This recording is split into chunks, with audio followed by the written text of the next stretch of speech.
Middle ઇસ્ટમાં વધેલા યુદ્ધ સમાન તણાવનો પ્રભાવ હવે સ્થાનિક બજારોમાં સ્પષ્ટ જોવા મળી રહ્યો છે.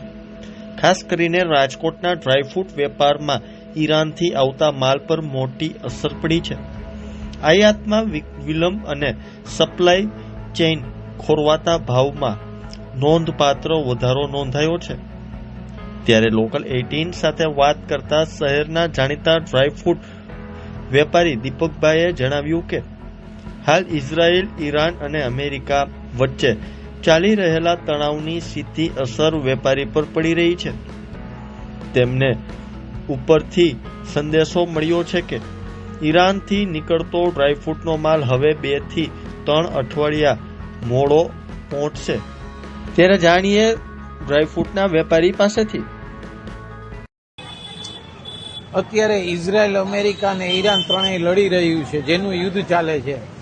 અત્યારની પોઝિશન એવી છે કે લાસ્ટ જે ન્યૂઝ મળેલા છે અમને ઉપરથી, દિલ્હીથી ને ઈરાનથી, કે ઈરાની માલો નીકળવામાં 2 થી 3 વીકને વાર લાગશે.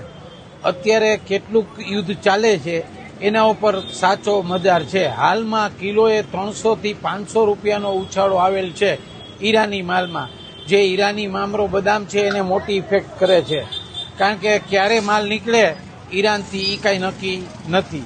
એટલે આ યુદ્ધના કારણે અત્યારે મેઇન મામરો બદામમાં ઈરાનથી મોટી તકલીફ રહેશે એવું અમારું વેપારીનું જાણવું છે. ખાસ વાત કરીએ આપણે રાજકોટ સૌરાષ્ટ્રની, તો આપણે કેટલું અહીંયાથી વર્ષમાં આયાત કરતા હશું આપણે? ઇમ્પોર્ટેશન અને એક્સપોર્ટ, ઇમ્પોર્ટ એક્સપોર્ટ આપણે અત્યારે જે આ ખાડી યુદ્ધ ચાલી રહ્યું છે, જે દુબઈ છે કે બીજા દેશોમાં પણ આ તકલીફ છે, એનું મેઇન રીઝન એ કે આપણો વેપાર દુબઈ સાથે એક્સપોર્ટ ઇમ્પોર્ટનો બહુ મોટો છે. ઇન્ડિયાથી દુબઈમાં ઘણા સ્પાઇસીસ ને ઇન્ડિયન આઇટમો ઘણી જાતી હોય છે.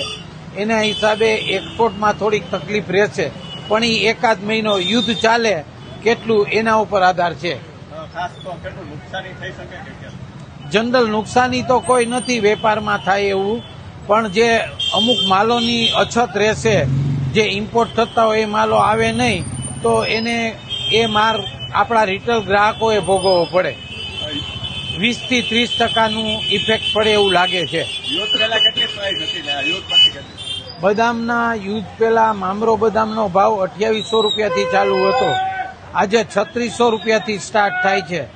2800 થી માંડીને 6000 સુધીની બદામ આવતી, એ બદામ અત્યારે 2800 વાળી બદામ 3600 થી લઈ અને 7000 રૂપિયા સુધીના ભાવ આજના ખુલેલ છે.